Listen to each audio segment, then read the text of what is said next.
sonreímos siempre porque nos acordamos de Arequipa. Pero él tiene que responder por temas también nacionales, es un representante y yo critico y rajo mucho pues últimamente a la representación. Sin embargo... Hoy... No te culpo. No me culpa. Sin embargo hoy, Flaco, bienvenido. Buenas noches, Ceci, gracias por la invitación. Hoy hay una lista ya de 9 candidatos de muy buenas cualidades, de buena categoría para integrar el Tribunal Constitucional. ¿Sí se podía? Claro que sí, se podía y se ha podido hacer hace mucho tiempo. O sea, ha habido una gestión fallida en la presidencia de Huataz, igualmente en la de Isla y en la de Otárola, con mucha demora. Ahora tenemos una lista, todavía falta el último capítulo y el más importante es que logren los votos, los 87 votos. Yo espero que con tanta presión y además por el ánimo de asumir responsabilidad con el país, se cumpla y se elija a los 6 magistrados pendientes. ¿Qué bancada podría retraer su voto? O sea, hacer inmanejable esta situación. Yo espero que ninguna, pero las 2 bancadas que son claves son la bancada fujimorista y la bancada del partido de gobierno, ¿no? Porque son las más numerosas. Entonces, en aquellos candidatos donde confluyan las 2 bancadas, se puede decir que es casi fijo. Vamos a esperar que así, sí, pase. Y que así tiene que ser, y yo creo que estos días que tenemos por delante debe hacerse una sana presión, no al estilo Huataz, al Tribunal Constitucional, pero sí una sana presión desde la opinión pública, desde la prensa, líderes de opinión, para que los parlamentarios y sus líderes políticos, que a veces criticamos a los parlamentarios y nos olvidamos que representan un partido y que esos partidos tienen un líder, ¿no? Que además aspiran a ser el gobierno en los próximos procesos electorales y que tienen que mostrar responsabilidad con el país, dar la talla y no estar solo en la pequeñez del cálculo político y poniendo trabas solamente en muchos casos para generar réditos electorales, ¿no? Estamos hablando entonces de Keiko Fujimori, de Nadine Heredia, de Lourdes Flores, de Pedro Pablo Kuczynski, de Alan García. Sin lugar a dudas, incluido don Alan García, que tiene 4, pero que son muy dinámicos, ¿no? Y muy propensos también a críticas, en muchos casos correctas y con sentido, pero en otros también con una carga política exagerada. Ahora, ustedes, el PPC, ustedes decidieron avalar, garantizar al premier René Cornejo. ¿Cómo se sienten ahora? Bueno, es un tema complicado siempre, ¿no? Es un tema complicado porque, no sé si con estrategia o sin ella, pero resulta que la señora Nadine es presidenta de un partido y sobre texto de ello articula pues con su bancada, con los ministros, por lo menos lo ha venido haciendo y ella lo ha reconocido, lo que todos sospechábamos y sabíamos, ¿no? Como hace García con sus parlamentarios, o nosotros con Castro, o la bancada fujimorista con Keiko. Entonces esa línea tan delgada y difícil de discernir en cada uno de los hechos resulta complicado. Pero el gran perjudicado creo que es el señor Ollantumala, ¿no? Lamentablemente esa vocación de protagonismo le ha hecho un daño terrible, creo irreparable a Ollantumala, quien hoy es percibido como una persona sin liderazgo, sin autoridad, sin mando, sin capacidad de decisión. Oye, estas declaraciones de la señora Humala en efecto dejan mal al presidente, pero también los dejan mal a ustedes, porque ustedes garantizaron en una suerte de, yo no sé bien, o sea, Cornejo les enseñó una carta firmada por la señora Nadine. No, en absoluto. Para comenzar, nosotros no tenemos, ni hemos tenido, ni tendremos ninguna conversación con la señora Nadine. Con quien conversamos es con el premier, quien se comprometió en primer lugar, a cumplir con la Constitución y la ley, donde la señora Nadine no tenía por qué participar en decisiones de gobierno. Pero ¿de qué sabemos que eso no ocurre? Bueno, es que... Lo sabemos por boca de ella misma. Pero con una precisión. La revista Cosa. Con una imprecisión, sin ningún ánimo de defensa a la siempre bien criticada señora Nadine. Lo que ella ha señalado es un tema hacia atrás, ¿no? O sea, cómo se comportó, qué participación tuvo en el caso del gabinete anterior. Lo que sí vemos ahora es, no sé cuánto le dure, porque su afán protagónico creo que es incontrolable, pero lo que sí hemos visto a lo largo de estos meses ya del gabinete de Cornejo es una mayor ponderación en ella, ¿no? Hasta que salió la revista. Pero sí ha estado cauta, ha estado prudente, ha estado apareciendo menos, hablando muchísimo menos, no ha tenido participaciones como tenía con sus ministras, ¿no? Como ella la llamaba, voy adelante y los ministros atrás. Esas fotos, esas películas, esos escenarios ya no se repitieron. Hasta, repito, el tema de la revista que hace mención a hechos pasados, ¿no? Claro, pero luego el ministro Cornejo reconoce, ¿no? Y dice, sí, ella conversa con nosotros cuando los temas son, conversa con nosotros cuando tiene que, en su calidad, ha dicho, ¿no? En su calidad de presidente del partido. Pero dime tú, ¿y cuándo va Castro o Fujimori o García a conversar también con el primer ministro en su condición de presidentes de un partido? No, sí, hay conversaciones y más aún. Mientras más conversaciones haya, más reuniones se produzcan, mucho mejor. ¿Y cuándo ha habido? Cuéntanos de algunas 3 por lo menos. Bueno, nuestra bancada hemos estado en más de una ocasión y varias bancadas y todas las bancadas en otras ocasiones coordinando temas. Si quieres, el último en ocasión de la Haya, por ejemplo, ¿no? Con los ministros. Con los ministros e incluso con el presidente. Recuerda que ha habido reuniones de los partidos con el presidente, con el premier anterior, se han abordado temas. El señor García ha ido y ha llevado su lista de propuestas, etcétera. O sea, yo creo que, en democracia... los dirigentes de los partidos que te están escuchando están diciendo que estás tratando de salvar la cosa. No es así. Es que no hay nada que salvar. No hay nada que salvar. O sea, los escenarios, los partidos políticos y las personas... No hay que salvar la postura del PPC. No, en absoluto. En esa situación. Y lo haríamos 1001 veces. Por una sencilla razón. Por un tema de principios. Siempre las personas, y eso nos enseñaron en el PPC, primero hay que pensar en el país. En segundo lugar hay que pensar en las instituciones.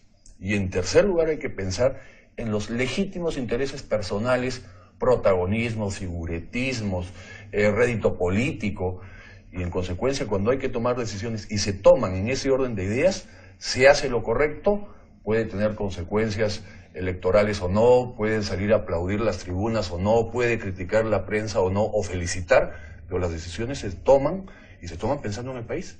Precisamente, pensando en el país hay que cubrir la institucionalidad, ¿no? Sí. Y la institucionalidad no se encubre. Y la institucionalidad implica, en primer lugar, tener un gabinete. Sí, pues, pero un gabinete con personas idóneas. Porque ese no era la única... Tampoco el señor Cornejo es un mesías. Es decir, si no era él, no era nadie. A ver, te pregunto. Tendrían que haber buscado otra persona que tuviera carácter y que no fuera ahora una suerte de arbolito de Navidad. Honestamente. ¿Tú lo ves en algo? El te tema voy a del Poder Judicial. A ver, dime. Vamos a cambiar ¿Cómo va el tema del Poder Judicial? 40 días en huelga y no se resuelve el asunto. No solo es el colmo. Hay más de 100.000 procesos que están paralizados. ¿Tú sabes cuántas personas se ven perjudicadas por eso? Claro. ¿Cuántos ciudadanos? Ayer lo decíamos, Cecilia, estamos acostumbrándonos a ver fotos, ¿no? La foto de la semana ha sido el problema del Tribunal Constitucional con el Consejo Nacional de la Magistratura. La semana anterior teníamos otra foto y así vamos cambiando. Pero en realidad si las ponemos en movimiento y vemos una película, es una película de terror. O sea, estamos en un escenario de gobierno, de falta de autoridad, de falta de liderazgo, donde, ejemplo, tienes 40 días el Poder Judicial paralizado y el presidente no dice nada. Tienes un conflicto grave entre el Consejo Nacional de la Magistratura, el Tribunal Constitucional, y el presidente no dice nada.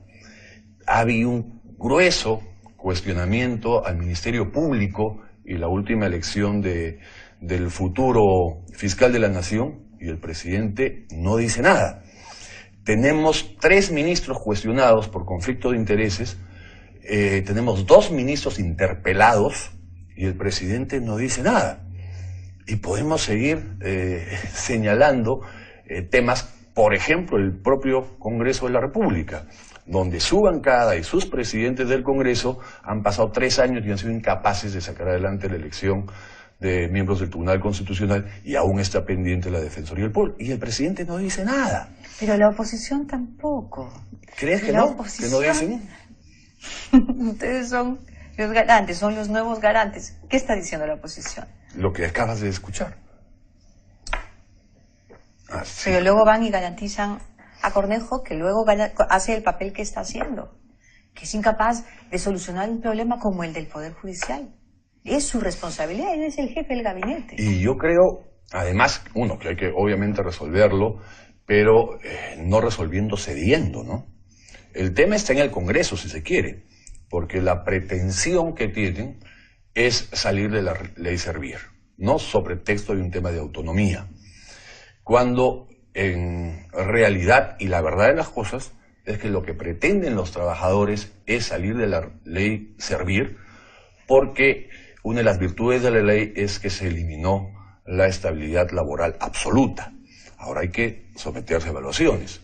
Y ese es el tema, no es un tema de autonomía, porque quienes están en la labor jurisdiccional son los jueces, y los jueces tienen su propia ley orgánica y tienen su propia ley de la carrera judicial. Entonces, ceder en un escenario de esta naturaleza creo que sería grave. O sea, el Congreso no puede legislar. Pero hay que negociar.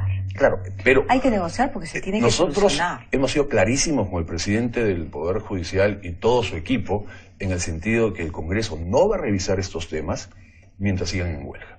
La única forma de revisar, independientemente si estamos de acuerdo o no en el fondo, de que salgan, repito, de la ley de Servir, es que levante la huelga. Y en esto hay buenos pocos precedentes, y uno sumamente doloroso que se vivió en el quinquenio anterior, que costó más de 20 vidas, el tema de Bagua. Pero ahí el Congreso dijo, no se legisla con la pistola en la cabeza. No se legisla en medio de amenazas, de chantajes, de huelgas, de paros, y yo creo que ese precedente hay que mantener. Hay que mantenerlo, pero hay también que encontrar una salida. O sea, la solución tiene que llegar, porque ponerse bien plantado, ya van 40 días, hay que buscar una salida. Para eso necesitamos un primer ministro, pues flaco, y no hay. Y más allá del primer ministro, pues los primeros ministros los puedes cambiar, los ministros también. A quien no lo puedes cambiar durante 5 años es al presidente, y la pregunta es ¿dónde está el presidente? ¿No? El presidente está en su nube, el presidente está en sus mini inauguraciones. Sí, está perdido. Está perdido, ¿no? Está perdido. Y ahí tenemos más de 2 años por delante, y yo creo que hay tiempo y hay oportunidad que el presidente pueda recapacitar y pueda sintonizarse con el país. La presidencia del Congreso debería estar ya en manos de la oposición, por lo menos a partir del próximo julio. ¿Qué van a hacer ustedes para que eso ocurra? ¿O van a seguir integrando mesas multipartidarias donde siempre nosotros hemos intentado más de una ocasión, la última, que teníamos bien avanzada la negociación, pero lamentablemente, faltando 2 o 3 días para el proceso electoral, Solidaridad dio un paso atrás, ¿no? Porque sabíamos que el gobierno tiene los votos, o tenía los votos, del toledismo, y el que terminaba siendo clave era Solidaridad. Se conversó con ellos, acordamos al más alto nivel, a nivel partidario, que iban a apoyar, pero al final se dieron marcha atrás. ¿Y contra qué dan marcha atrás? ¿Qué les ofrecen? ¿Mejores oficinas? ¿Sanguchitos calientes? ¿Qué en realidad todo eso es ya no hay nada que cambiar, ¿no? O sea, desde que ingresas te asignan una oficina y te quedas en ella. No, pero te pueden comprar, no sé, un sillón reclinable. Tal vez, no sé. Honestamente no sé, pues nunca hemos... ni en lo personal, ni como bancada, ni ahora, ni en el anterior periodo, nosotros jamás hemos... entonces, no se me ocurre, por ahí pues pensando mal, y con cargo a que sea un error, porque además debo presumir que no es así, por ahí algunos viajecitos, ¿no? Algunos, no sé, no sé. Ahora, tú eres un político ya con mucha experiencia, Flaco. No voy a decir cuántos años tienes. Con mucha experiencia. ¿Tú sientes, percibes una descomposición al interior del gobierno, en el sentido, más bien, Nadine Ollanta? A mí me sorprendió mucho, leyendo la entrevista en Cosas, que es una entrevista que define, por lo menos, digamos, nos deja ver con mucha claridad la personalidad de Nadine Heredia. Muchos críticos, analistas sobre todo, le han llamado el pensamiento fundacional del nacionalismo Heredia, por parte de Heredia. En fin, dice mucho, es una muy buena entrevista, y dice mucho, ella se explaya.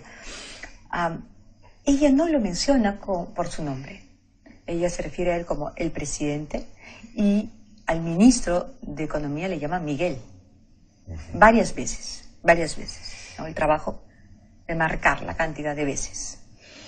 De otro lado, ella decide que en esas fotografías, donde va a estar con su familia, sus hijas, el presidente no debe aparecer. Y hay además una intención clara de parte de ella en que nos quede claro a su vez a todos nosotros que es ella quien lo lleva incluso al levantamiento de Locumba. Es decir, yo soy la que piensa aquí, y lo dice, ¿no es cierto? Lo deja muy mal claramente a él, pero también vemos una intención en ella. ¿Cómo lo valoras? ¿Cómo lo aprecias tú? ¿Cómo lo analizas? Mira, yo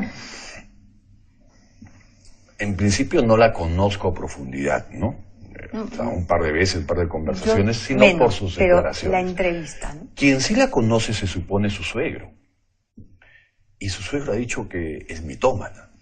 Entonces, yo no sé si creerle o no, pero creo que sí hay algún trastorno de la personalidad, sin afán de darla de psicoanalista. Pero creo que hay un trastorno de la personalidad, hay un afán desmedido de figuración. Si tiene o no el poder que presume y pretende que pensemos todos que tiene ese poder, no sé cuán cierto sea y en qué magnitud, pero ella quiere mostrarlo, ¿no?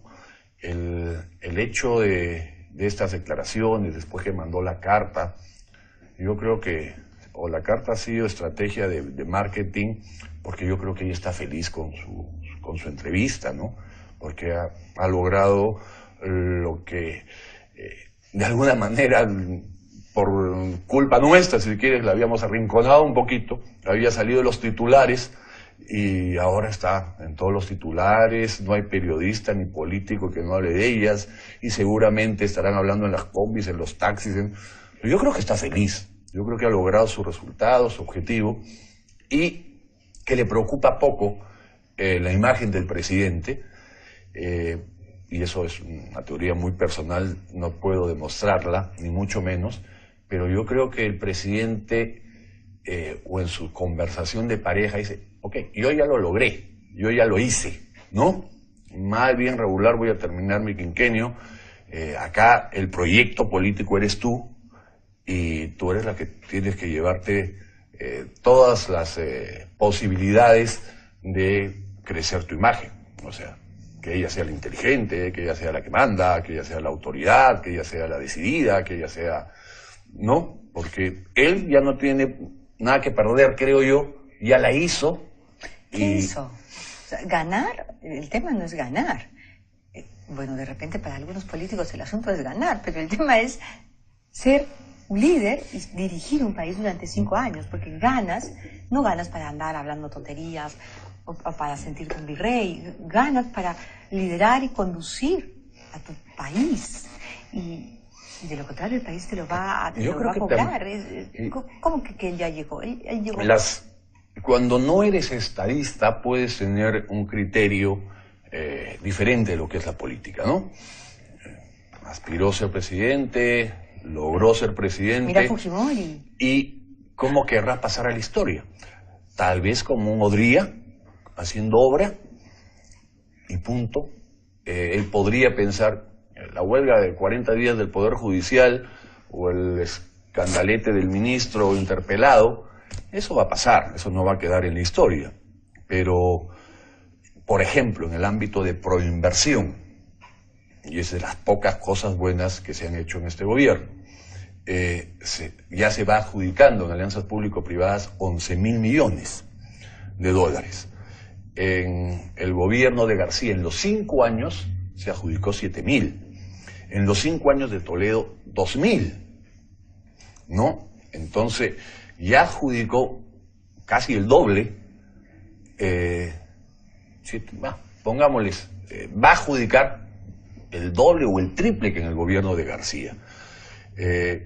Esperemos, y esto para bien, es un buen deseo, el tren eléctrico, 6.000 millones, Dios quiera que salga el gaseoducto ahora en junio, que se debe otorgar la Buena Pro, que es un proyecto de 4.000 millones de dólares. Han ampliado la fecha de las bases. ¿Ah? Las bases, sí, pero la fecha de apertura de sobre sigue siendo 30 de junio.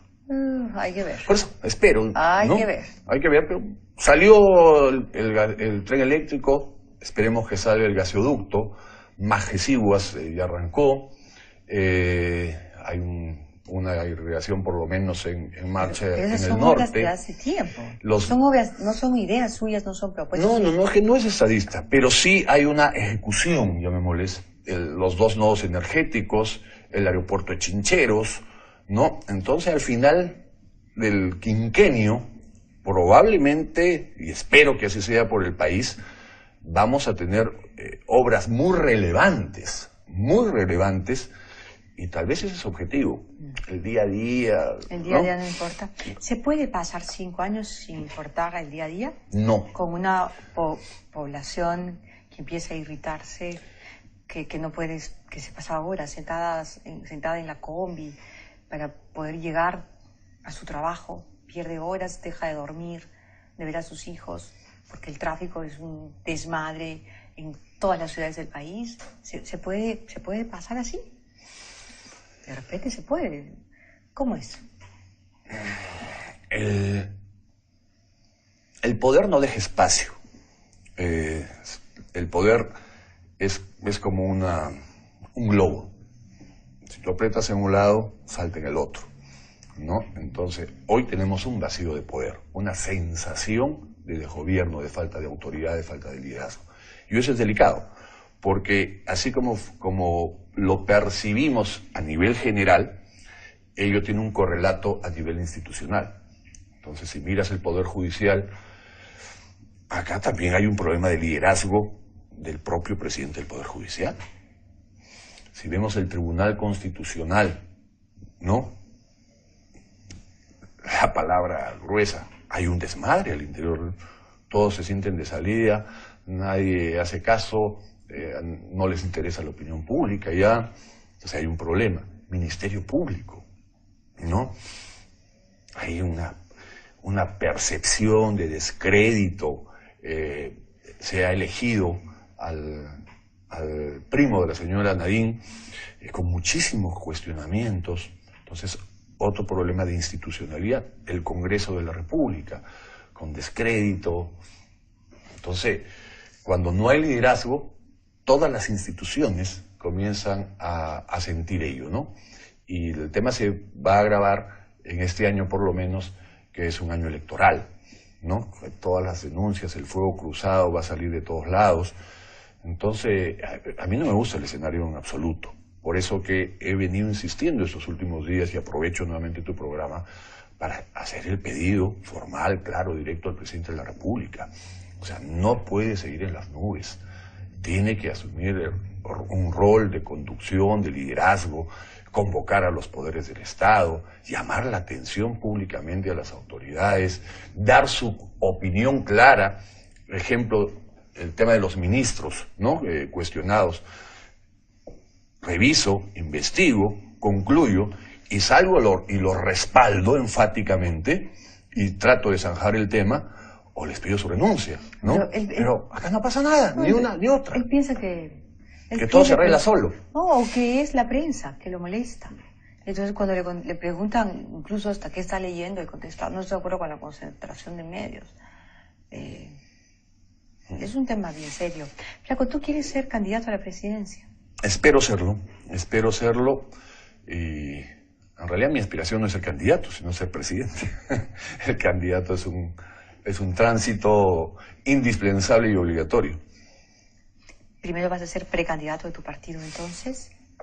Ese es requisito fundamental, de acuerdo a la ley de los partidos políticos, y en especial en el PPC, que somos tercamente institucionales y tercamente formales. Y luego en elecciones internas. Y si logras pasar esa primera barrera o valla, ¿alguna alianza con quién es? Yo no temo alianzas. Yo creo que todos los demócratas estamos obligados a dialogar, a pactar, a hacer alianzas, a ponernos de acuerdo. Con quien no puedes pactar es con los totalitarios, no puedes pactar con Sendero, pero yo creo que con todos los demócratas hay muchísimas cosas buenas que tienen todos los partidos y sin lugar a dudas los líderes que cosas malas. Siempre hay que saber rescatar lo bueno de las personas. O sea que estás ya en campaña. En campaña al interior de tu propio partido. En el partido en este momento están muchos en campaña por el tema municipal, ¿no? Entonces no estoy tocando en absoluto el tema. Esperaremos que termine bien y apoyaremos a nuestros candidatos. Y de ahí comenzaremos a ver el otro tema. ¿Y hay un grupo que te respalda? ¿Cuál de los dos? Porque hay dos grupos evidentemente en el PPC. Los que están más pegados a Raúl Castro y los que están más pegados a Lourdes Flores. ¿Cuál es tu grupo? Verdad es que tengo estupenda relación con ambos, ¿no? Tengo estupenda relación con ambos. Tampoco es que son dos grupos radicalmente opuestos, ni mucho menos. Ha habido, pues, como en todo partido que está vivo, como todo partido que realmente practica democracia, donde no hay un dictadorzuelo que señala tú eres candidato, tú no, tú eres regidor y tú tráeme el té, ¿no? O sea, cuando hay contienda, se producen roces y se producen fricciones, que es natural y es sano, es positivo. ¿Será bueno entonces para el PPC una candidatura a Lima, cuando parece que no tendría ninguna fuerza? Yo veo que hay una gran oportunidad, fíjate. Lo que tienes con Castañeda es un candidato sobre 40 puntos sólidos, pero tienes 60% de la población, o alrededor de ello, que no lo quiere a Castañeda candidato, ¿no? O sea, la mayoría no quiere a Castañeda de alcalde, nuevamente. El asunto es quién logra liderar, consolidar, aglutinar a ese 60% que no quiere que Castañeda vuelva al sitio municipal. Entonces, no necesariamente los que aparecen chiquitos, hoy, uno de ellos va a terminar siendo grande. Uno de ellos va a terminar capturando este anti-Castañeda. Entonces, todavía pago por ver, como diríamos en un juego de póker. Interesante. Muy interesante, se pone muy sabrosa el ambiente en esa materia. Vamos a ver en verdad qué pasa. Me ha gustado tu raciocinio, vamos a ver cuánta razón tienes. Y nada, pues flaco, suerte, ¿no? Gracias, Ceci. Suerte, así que te entrevistaré muchas más veces para entender tu plan de gobierno. Será un estupendo gusto, un gran gusto y una estupenda oportunidad. Muchas gracias. Muchísimas gracias. Vamos a hacer un corte y vamos a regresar con El Mundo con Tudela. Vamos a conversar esta noche con Pancho Tudela sobre lo que está pasando en Nigeria. Hace varias semanas se vive un verdadero drama. Un grupo terrorista vinculado a Al-Qaeda ha secuestrado a 200 niñas y amenaza con esclavizarlas.